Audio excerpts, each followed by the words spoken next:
Oh, oh my God. You know, it's going to be a good episode where we're on this side. We're both on the same side of the table. It's actually not anything different. We're just here to cut a little We're bit. a lot closer. We're doing a speed run today. It's unreal. Welcome back. Welcome back to the new episode of the Split Shift podcast, where we cut through the bullshit and the noise of the fitness industry. My name is Daniel. My name is Jamie. I forget that we only have one mic. Actually. Foreshadowing. Foreshadowing. We know what's going on. We have a very, very special episode for you today. And I have my phone out because I will need to read all this because it's very thorough. Okay, we got a lot of shit going on today. Today's guest, we have a guest by the way. Today's guest is somebody who's lived many lives inside one body. From running out in a Dragons jersey to running ultra marathons through the bush. From chasing impact in Ironman to chasing stillness through breathwork and meditation. Jackson Merritt's story isn't just about physical grit, it's about expectation, identity, breaking points, and how to find meaning when no one's watching. This episode is about what it really means to push your limits and then sit still with whatever's left. Whether you're stuck, lost, tired, or just sick of starting again, there's something in this story for you. So a big, warm welcome and a very happy birthday to the one and only Jackson Merritt. Let's go. Stop it. Hell yes. Stop it. Thank you for coming, my man. Oh, it's a Dude. pleasure. Oh, man. And happy birthday, brother. Happy birthday, my man. Wow. How's your birthday going so far? Well, with an introduction like that, what the hell? It's awesome, man. You can't complain. How good, man. No, we are very honored to have you here today, man. It's we absolutely love having guests and picking brains of people's experiences and journeys. But I kind of want to take that away for a moment and pretend we never heard that intro. The listeners haven't heard the intro of Jacko Merritt, of all the awesome accolades and achievements you've achieved. Who is Jacko Merritt? Let's find out. It's funny, I grew up in Dubbo, in a little country town out in western New South Wales, for those that don't know it, on a small town, in a small farm. And we're a rodeo family, you know, like my brother's a bull rider, my older brother. My older sister breaks in horses. And my family's just from that region. I'm different. I started playing footy young and then managed to get myself to Wollongong and signed with St. George Dragons when I was 17 and moved up here and done all that path. It was amazing. Like to have those opportunities to get into that system and leave town throughout that, you know, time was a roller coaster, a real roller coaster. I suffered over 30 concussions playing rugby league. They're the ones that I can remember. Being out cold, like eyes rolled in the back of your head and snoring, like proper. Wow. Can't remember anything. In terms of like mild concussions, that was a weekly occurrence towards the back end of my career, and it just become something that I can't even count. It's unfathomable. And then through that journey, had this huge like identity surrounding rugby league, identity surrounding footy, and then it all come crashing down, you know. And then I, from that, had to start to rebuild myself in different ways and had a new perspective and started coaching kids and mentoring young athletes to kind of help them along their journey, because my journey is my journey, but I can't tell someone not to go and smack their head playing rugby league, but I can say, well, why is that happening? And let's try and help in any way that we can. Then I decided to get into some weightlifting, strength training, CrossFit. I'm a personal trainer, strength and conditioning coach, breathwork facilitator, yoga trainer, and I just love doing this. You know, I love exploring these limits and potentials, and where that's led me, it's been outstanding. You know, to run ultra marathons and Ironmans, and then also sit in like yoga halls and meditate and practice that art of breathing. You know, it's beautiful, you know, just different environments that help cultivate your own awareness. It brings me here, and it's something that I'm extremely grateful for, to have had those experiences. So that's a little backstory.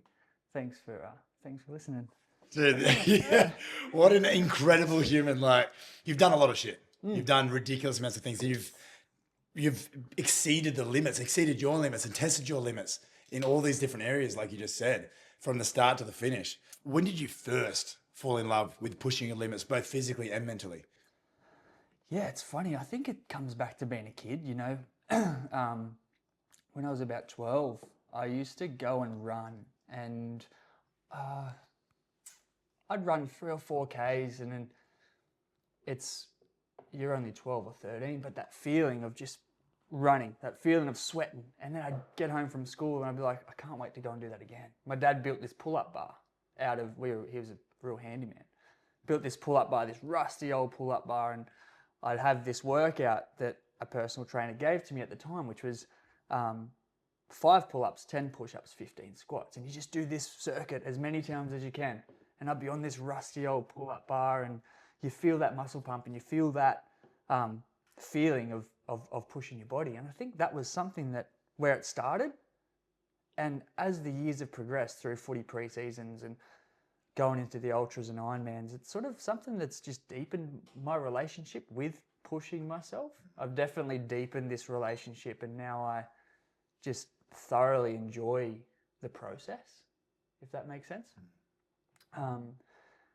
And I would say, like, to go back to the footy days, to be honest, I think I enjoyed pre-season almost more than I actually enjoyed the season itself in the back end, because I just love training with the boys. I love ripping in and getting after it, and then you'd go into your footy season and it's like, oh, we're playing, that's great, and I enjoy but I just love the physicality of training. I think that's so cool. Like, it started from such a young age, and seeing that potential of, you know, this relationship building from such a young age. Was there something that you realized at that time where it was, you've got this benefit out of it? That's something that clicked, where it was like, this needs to keep going. I want to keep nurturing this.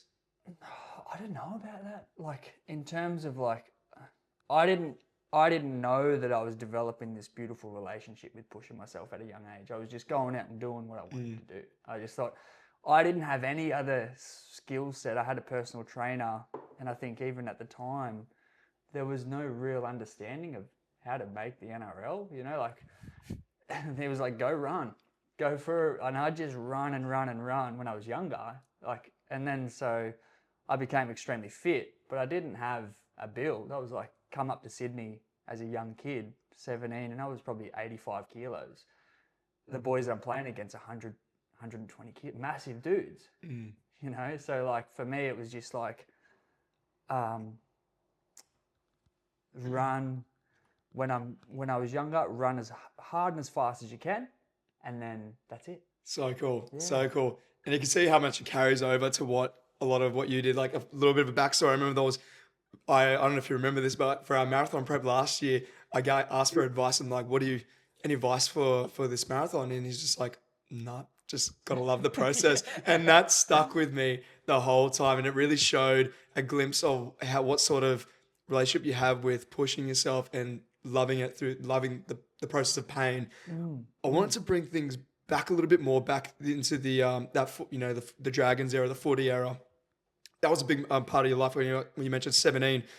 So I'm curious to know, was when you put on that Dragons jersey, who did you believe that you had to become when you were back then? Yeah. As I said, I was a smaller player in the position that I was in. I was a front rower, and like, you're going hard all day. You're like running hard and straight. And like, for me, because I was a bit smaller, I needed to have that bigger heart, you know, like literally, like, everyone would just tell me it's all about your heart. If you just have a strong heart and you just go as hard as you can, then you'll come out on top. And it's funny, because when I'd play against those bigger guys, on the odd occasion that I didn't get a concussion, I'd get belted. I'd run as hard as I can into this line of attack and get smacked. And then I'd get up And I'd look them in the eye and I'd say, is that all you got? And then I'd say, give me more. And then it's so funny to look back on, because I think if I didn't have that same heart or that same like fearlessness, I wouldn't be the same person I am. And so like, yeah, I think for me, who I had to be when I stepped on the footy field was just someone that gave it everything they had with what they've got.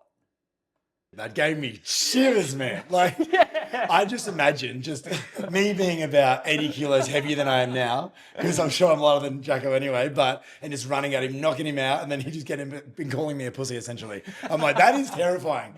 Was footy mainly responsible for that? Or did you feel like you were born with that mindset or that attitude, or was that more cultivated along the way? Oh, I don't know. I think it's something that I'd grown up with as a country bloke. Like, you know, my brother is the hardest dude I've ever met. Like, there is no one harder than my brother. Both my brothers. Little side story, not to go on a tangent, but my older brother had a bull jump on his face. He was a professional bull rider back in the day and had a bull jump on his face, and he had a full facial reconstruction. My younger brother broke 3 bones in his back, motorbike riding, stood up and tried to walk away. And so, like, for me, I look at those 2 boys and I'm like, man, you guys are tough, you know? So I'm surrounded by that as a kid. You know, my brother taught me so many things. We'd go out and fall off our push bikes, and one time I had a thumb that was backwards and upside down. My brother's like, here, give it here, I'll try and fix it for you. I'm like, so we're growing up in this time where it's kind of like, I want to impress my brother in the way that I want to kind of, so I've got to be like him, and he's tough, you know what I mean? So I think in terms of, was it nurtured through footy? I don't think so. Maybe I think it comes from just growing up on the farm and things like that. You get up to interesting stuff. Yeah, I'm sure. Were you middle brother, older brother, younger brother? I was middle, so I've got a big family. So I've got an older brother, a younger brother. I've got an older sister and a younger sister. So yeah, I was smack bang in the middle. Yeah, right. Yeah. Did I love that. If we're bringing it back to the footy thing, when that all ended, what part of you or what piece of you ended with it? Was there anything that you had to leave there or that was left there? Yeah. I'm not sure if there was much that left there, but there was a lot I took from it, you know, like having the will to just keep pushing forward, no matter how badly you get bruised, no matter how much you get smashed or how much you smash somebody else. Like, you've just got to keep showing up, keep standing up and saying, is that all you got? You know, like, so then I think about it now, I'm like, there's so many beautiful lessons that I've learned from playing rugby league that I would never have had I still been, like, had I not have had that opportunity. And then I think about, so after you have that opportunity to play and everything gets smashed in front of you, then you go to what's next. You don't know what's next, you know? And so, like, you take so much from that game, and I'm just so grateful to have had the opportunity to play and play at the level that I did, and, you know, meet the people and all that sort of stuff. That's awesome, man. So inspiring. So inspiring. Such a positive perspective taken away from it, only the good, and that really paved the way, you know, for the future successes that leads to this moment, which I really want to jump into now. And you can really see that there's so much, you know, like, so that there's that gratitude feeling that you took away, but also have that, you know, is that all you got attitude. And as we want to jump more into that, Ironman, triathlons. How many triathlons have you done so far? Oh, I think 5. 5. Yeah. Fuck. Insane. And the ultra. The ultra marathon, That was the Elephant Trail, yeah. Elephant Trail run, yep. Yeah, I've done that 3 times. Yes, 3 times. How far was it? So the first one was 100 Ks, and then the second one was 160, but I didn't complete it. And then I came back the next year and done the 160 again and was lucky enough to complete it. Yes. So, yeah, there's been 3 times on that mountain, and it's a big one. So it's not just the distance, but it's the terrain. Like you're scrambling up some of these mountains, literally on your, they call it Death Valley, literally on your, crawling up this thing, and you do 6 laps of this 27-kilometer course. And the first time I did it, I got 130 k's in and slipped on a rock, and I didn't get a concussion, but I just remember falling asleep because I've been out there for 30 hours, and so didn't finish, got 130 k's in and still had 30 to go, which is still 30 k's, but it's just the end point, and you're like, oh man, got to come back and do that again. So come back and done it again last year. And success. And success, yeah. It was so good. I finished 3rd. I was the last one to finish. And then everybody else, I think there was 20 that started and 3 of us finished. So that's incredible. How's that ratio? I know. Yeah. That is incredible. These, this next level of pushing yourself further, bigger distances, throwing yourself into new environments. Was there, doing these things, did you find something in yourself that footy never gave you? I'd have to say, like, what I found in ultra marathon, again, it just deepens your relationship with that process of,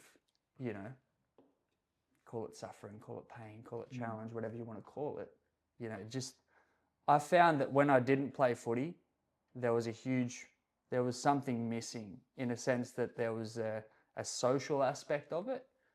And then there was also the challenging aspect of it, and I would say the challenge also has a competitive nature to it. And so I sort of like ebbed and flowed through different sort of like CrossFit, Olympic weightlifting, powerlifting. I love doing all that stuff. It was so good because it scratched the social component. You're not just going to Anytime Fitness or somewhere with your earphones in, and that's what our gym's so good for, because you go there and it's a social setting. You're catching up with mates, you're doing things that are awesome. And then there's the challenge aspect that I miss from footy, that I think is something that I just found through doing the triathlon, doing the Ironmans, doing the ultras. Yeah, so you're saying though, like there's 2 massive values of challenge and social. So you basically had to satiate that somehow through that footy, what they left behind from footy. So you found it in these other areas. Is there any comparison between the 2, or do you feel like it's just really just ingrained more of those values that you just truly love of pushing yourself? Yeah, I think there's not much of a similarity. How can I say it? Like, footy's got a culture of playing footy. There's a good drinking culture in footy. We can't deny that. Everyone loves going and having a beer. If you're playing, you go and have a beer. If you're not playing, you still go and have a beer. Like, there's that social setting, which I think that's good and bad. But like with the ultra setting, it's a bit more challenge orientated, but you're all going through together. It's like when, let's say 3 of us, we say, let's go for a run up the mountain. I'm not competing against you. I'm not competing against you. We're competing against that thing up there. Do you know what I mean? And so some really cool stories about that, and you go on a run together, and it's just like, we're here out in the wilderness together doing it. It's sick. This is what I'm talking about. This is why I wanted to get you on, because it's not just the events, it's not the achievements that you're having. It's about the mindset behind that, right? And I do, as we go through the rest of the podcast, I'd like us to steer it towards how people can actually harvest that and use that for their own life, So can you quickly, for anybody that may not know you that well, rattle off a few of the achievements, or actually even all of the achievements that you'd be like, fuck, I'm stoked about this. Just like dot point form, and then we're going to dig into them a little bit. Thanks, All man. right? Yeah. Start from the start. Well, I'll start from the most recent one. A couple of months ago was the Port Macquarie Ironman, which is a 4K swim, 180K bike ride, 42K run. Now, for those that will know, there was no swim on this particular Ironman because the swim got cancelled. But the training for something like that is almost more, it's harder to do than the Ironman itself. Then there was the Ultra last year, which was a 160k run. Then there was the Ultra the year before that, and then an Ultra the year before that. Then there's been a lot of other things, but a lot of other things in between those things, but they're like the yards, they're like the benchmarks. And then I'll do a bunch of other workouts and stuff to train for that through triathlon and swims and things like that. So obviously it's taken a ridiculous amount of conditioning to get yourself not only physically but mentally to the point to be able to complete that stuff. So Jacko's also done ridiculous amounts of triathlons, marathons, you know, just general runs up the roads, probably last fucking 3 days or some shit. You know, footy. It's funny. Here we go. Let's open a can and walk up. Guys, actually, I've got a story about that. Ultra energy. Literally. Pun intended. So I'm 32 today. Today's my birthday. When I was 28, 4 years ago, I didn't have a birthday party, but I had this workout. I was in the gym and it was literally the day before lockdown. I remember it so clearly because lockdown, everyone had to go in their rooms while I was doing this workout. And so it was, I sat it on a whiteboard and I said, fill it in. And I'm either going to do 28 reps or 280 reps. There was 28 exercises with a 28K run to finish. And it was like, through social media, everyone chucked in what they were going to do for me as a birthday gift. You know, give me an exercise. So there was like, if it was body weight, it was 280. If it was weighted, it'd be 28. So there was like 28 deadlifts, 28 muscle ups, 280 burpees, 280 tire flips, all these different things. There was a 280-second ice bath in there, followed by a 28K run. This workout took, I think it took 4 hours, 4.5 hours. And by the end of it, man, it was full on. I think for me though, like that mindset of just going, let's do something different. This is my birthday. This is how I want to celebrate it. If we want to come down, come and experience it. No one came.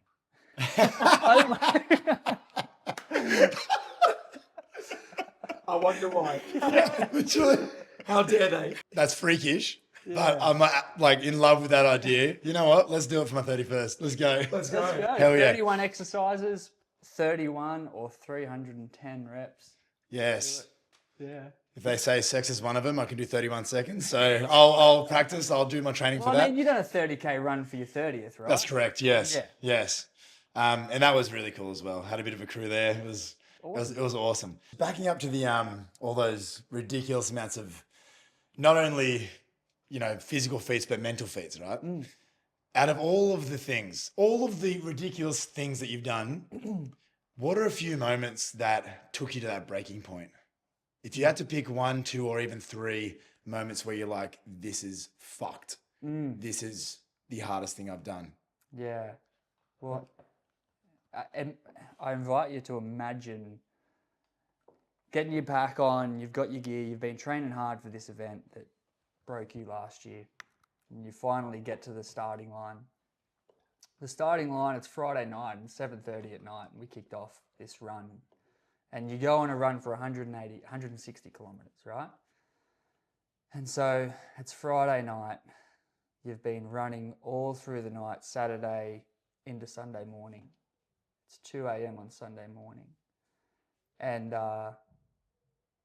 imagine how you'd feel. But not only imagine how you feel from what you've just completed, know that you've still got another 50 Ks to run into Sunday, you know. Moments like that where every single step like takes so much effort. This particular occasion, what I'm talking about, I get to the aid station and I've got 50 Ks to run. My knees are like the patella tendons are screaming at me, and you know my whole body's just a mess. And I get there to the aid station. It's literally just a person with a head torch and a bunch of lollies. But I may as well, like this guy, the most wise person I've ever met. Like, looked like a sage. And he just goes, you know, all you've got to do is keep moving forward. And such a simple message, but coming to me at that particular moment was like, yeah, you know what? All I've got to do is keep moving forward. Take one step at a time. And so that became my mantra. Like I would scream it as I'm hiking up the hill, keep moving forward. Like literally by yourself at 3 a.m, after running for a day and a half already. That's been probably the most challenging moment mentally to get through. Plus you've got to navigate your nutrition, your hydration, because if any of those parts fall off, the wheels fall off, and then you're not going to finish. So like, yeah, that being in that moment there, that not only it lasts for hours in your head, you're going, can I finish this? Can I finish this? Can I finish this? It's hectic. It's fucking insane. That is unbelievable. Like, I'm so speechless. And even just to picture, you're really painting the scene of what that, I couldn't even imagine what it feels like, but just hearing that and just feeling it in this room right now, you can see that it really came to you at a moment of need and you just honed in on that. Was there other things that maybe even other practices or, even if you had those self-talk things that the awesome wise man, bestowed onto you, was there other things in those moments that you're like, okay, this is what I got to do, or this is what things I just have to approach it like this, or some sort of practices, or even tapping into your own self-beliefs that you're just saying, okay, time to just keep moving forward? Yeah, it's funny.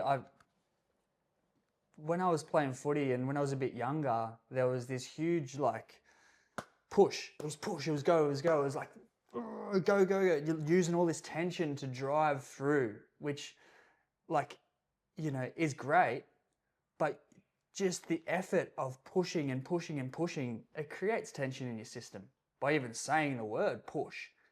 What if I say let go and surrender? What happens then? Let go, just relax, breathe through it. Doesn't mean you have to stop and sit on the lounge to let go and surrender, but you keep going with a bit more of a relaxed nature. And so I think this is where the breath work comes in. This is where that kind of the more calm side of things comes in. So when you are chaotic in that environment of like boom, boom, everything's happening, a lot of suffering, pain, experience inside of something like that, to have the awareness and presence to go, okay, let's take a moment here. That's one of the practices that I really try and hone in on, especially through training. Yeah. So would you say is more of like there's like quite literally like a push and pull effect of like use it when you need to, but also there's that element of like can't push too much because that causes more resistance. There needs to be that time to let go. Absolutely, yeah. I think it gets to a point where like when you boys do your marathon, you're going to go through phases where it's like, okay, we're going to push hard here. We're going to go for it. Maybe the last 5Ks, 10Ks. If you get to a point where you're pushing and pushing and pushing and things are just not working for you, you feel a bit stuck. It's like, okay, well, let's just accept where we're at right now. Let go of the time, let go of the split, let go of the pace, and we're just going to enjoy what we can. Look up, take in the sunrise, take in any experience you can while you're in it. And that's that letting go process of going, we don't need to do so much because we can still move through it. And then there'll be the time on the back of that to go, all right, now we finish strong. Do you know what I mean? Yeah. I feel like I've just so many questions and tangents. I just really want to pick your brain because it's just so fascinating. And one thing I wanted to, bring it back, and what's been quite literally a breath of fresh air is the breathwork stuff. Yeah. So for the listeners who haven't, not too like familiar with it, Jacko has the Rewired Co, and I've been very fortunate to experience it firsthand through Slow Lane. Slow Lane is a social community group, social dips, stuff like that. We did a collaborative thing, and it was probably one of the most memorable mornings I've had in a very, very long time. It was such a beautiful practice where we you guided us through Wim Hof, the art of breathing, jumping into the cold water together, and you had this beautiful moment of we're all huddled together, and it was such a connective moment, and the whole thing about it it left me really thinking about that letting go, and really what you said just there was so valuable, that letting go present, because it's true, we just have so much resistance in our day-to-day lives of a friction and pressures and stresses, but just that art of letting go is so challenging, and once you do that, it's changed everything. And I wanted to kind of bring it back more to to that, from the suffering, from the pain, to the keep pushing forward, to the stillness, to the breath. And it's so beautiful. There is that, again, it's like that push-pull, or I guess that juggling act of managing it. What did you learn in stillness that pain never taught you?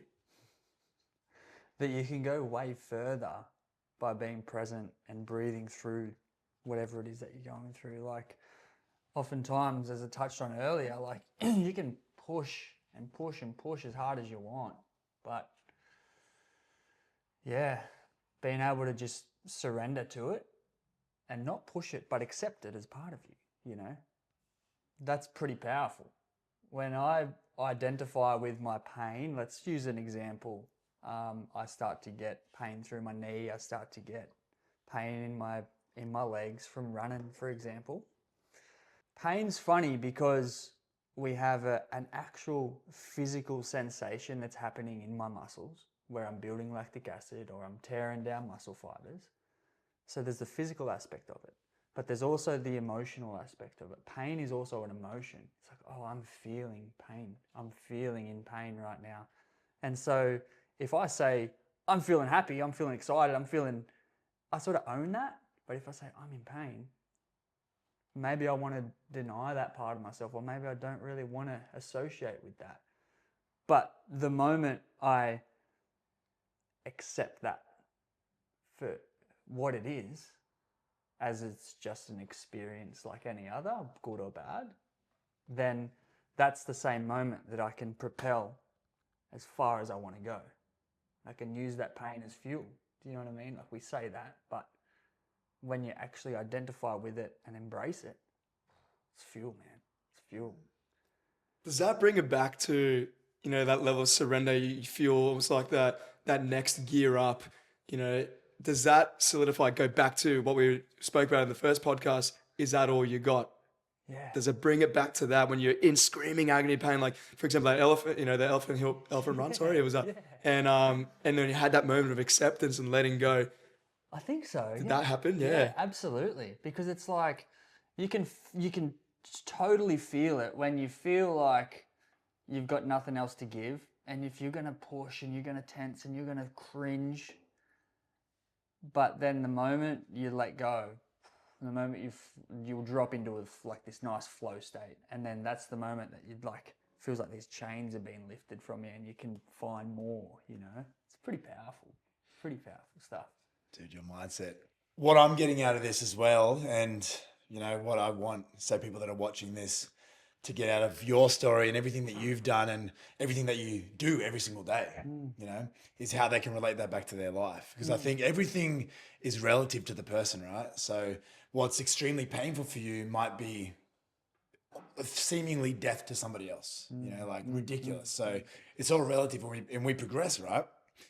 But people could even use what you're doing now, like even what you just spoke about, they could use that in their day-to-day. Like, say they're in pain at work or in their family life or with the kids or whatever it is. How would you tell them to surrender that and let go of their stresses and just be one with life? Because I know even for myself, if I'm ever in a stressful scenario, or if things are seeming like, oh, my fucking world's ending, literally exactly that. It's letting go. Be like, Fully. okay, how do I become okay with that? Yeah. And then it's never that bad anyway. But people live in this heightened state where they're just like, fucking life is so shit. I hate my life. Like, hate my work, all this sort of stuff. It's not even in the training side of things. But I think what you're talking about and what you do speak about and what you practice is so relevant for every single person, that has ever struggled in any aspect. Even right now, if you could think of a few things, what would be a few things that or a few pieces of advice or like tangible practices that people could do day to day just to help them when they are struggling, when they're in those low points, what would they be? The first thing is just to find a bit of higher ground and gain perspective. You know, when you step away and extract yourself from the situation or the lifestyle or whatever it is that somebody's in, it's sort of like you can probably gain a little bit of perspective on what to do next, you know. And I think breathing, not breath work, but breathing, like just controlling your breath a little bit. It's something that gives you time to process. Not so much think, but process what's happening. I'm in pain right now, or I'm in a shitty spot. Oof. Step away and do some breathing. Just breathe slowly so that what you can do is bide yourself a little bit of time to make the next decision. What's your next move? You know, like some people struggle with eating or drinking or craving stuff. You know, it's like, oh, okay, I crave that. My emotional habit gets me to go and grab it. But what if I just step away and just take a breath and go, is this what I really want? You know, is this going to make me a better person? I think gaining a little bit of perspective is probably the number one thing you could do straight away. And then probably reflect on why you're in that position. You know, just go, why am I here? I love that 100%. Perspective and reflection, you know, even, you know, I know that a lot of people do have, even what you said, not necessarily meditation or breath work, but just breathing. Do you have any sort of little practices that may not be necessarily considered breath work? Even, it could even be cool if we did a little one now, like even for a couple minutes. First of all, it's, Yeah. none of this is mine. Yes. I didn't create any of this. It is Neither all did Wim Hof. trademarked Jackson Merritt. Neither did Dr. This is- Huberman, neither did Wim Hof, neither did any of these breathwork facilitators that claim that they claim. Breathing has been something that's been done for thousands and thousands of years in all different cultures. So to say that one person in this modern society has created a breathwork practice, full of it. It was actually me. I was going for a little walk through a park one day and I'm like, oh, that felt really good. And then, so I invented Wim Hof. So This is one you can do just to help rid of all the carbon dioxide. And it literally helps straight away. So you close your eyes, take a deep breath in, take another short breath in at the top, let it all go. Completely exhale. One more time, breathe in. Short breath, exhale. Just let it go. One more time. Breathe in through the nose. Short sip of air at the top. Exhale. Open your eyes. It feels like you feel it, don't you? You know? that was three breaths. 3 breaths. Yeah. And I feel way clearer. It feels like a really nice rush through the body, like just a little bit of a flush through, and you kind of just feel a lot more present now. This is exactly the feeling that we got from when we did the practice together as well. Just amplified that, and you know, we're a big believer of any sort of breath work. We've been doing it for quite a while as well, and just seeing how, seeing your side of it and you really appreciate the art of it, it really just it solidifies that it has a place. I believe that it has a place for everyone to some degree, just by starting off with 3 breaths. Yeah. Something simple like that. Absolutely, man. It's so powerful, and like the breathing is like, it's, what do they say? It's a means to an end. It's not a means to an end. It's whatever, I don't know what the term is. But what I'm saying is, doing a breathwork practice, you're not doing it for the practice. You're doing it to prime yourself so that then you can go and do the next thing with complete clarity and complete certainty and all of the beautiful things that help get your successes, like, so for me, when we started that breathwork stuff, it was the community that cultivated it after that and through that was phenomenal. And to see what happened with some of the success stories after it. Like they'd come down to breathwork and some of them would be like, I stopped smoking. Other people would say they just had really severe anxiety and depression, and it helped alleviate it, whether it was from the breathwork or whether it was from the community or the cold water. You'll never know. But the fact that you're hearing those stories is really special. And it's like, it's not the practice, but it's what can the practice do to help amplify your life on the other side of it. I love it where Yeah. you think of it more of like a primer. Yeah. You know, it's like sets you up for literally life's challenges and tackles and battles and stuff like that. Yeah. And in slow lane, exactly the same thing. Like for people that, you know, the feedback we got given from that, every single person we had about, I think we were close to 45 people that morning, something like that. good. Majority, no, every single person I've spoken to, who, especially who has never done anything like that, was like, whoa, this is insane. And they, as we'll speaking on later, they're just like, I'm gonna keep doing something like that. I need to make that a place in my life, because it's such a worldview change on, you know, we have life's external stresses, and then as soon as you just breathe, big deep breaths, letting it go, that unlocked the doorways for, wow, there's something else on that side that's a lot more calmer and, you know, in the moment, present. It's Because it fantastic. doesn't necessarily mean you have to become a meditating monk and live in the mountains or go and do an ashram, but it also means you need to, it comes back to giving you that little bit of perspective of like what's important, like what's most important right now. And we started the Rewired stuff through COVID, where everyone was getting locked down, everyone was losing their work, and what happens when you lose your work? You lose this sense of self, and you lose all of this stuff that you thought was so important to you. And then you come down to this space where you're just hanging out, literally. The bit of breath work, bit of cold water, but it's the same for you. Like I went to your seniors at the cafe, and just to see everyone hanging out, pretty special.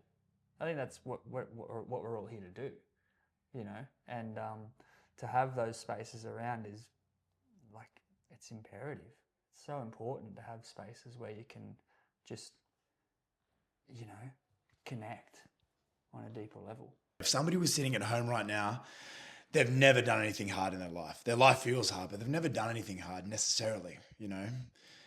They've never done breath work. They've never even breathed. They don't even know how to breathe into their diaphragm, you know. It's all anxiety up high. What would you get them to do first? If somebody was just like, this seems out of my depth, I can't relate to this, you know, I've never even thought about doing anything like that before, how would you get them to start? That's a great question. How would I get them to start? First, I'd offer some advice and just tell them you're not alone in this. You know, you're not the only one to experience this feeling right now, even though things could be so daunting and there's a path ahead of you that's unclear. You know, we're all in this together.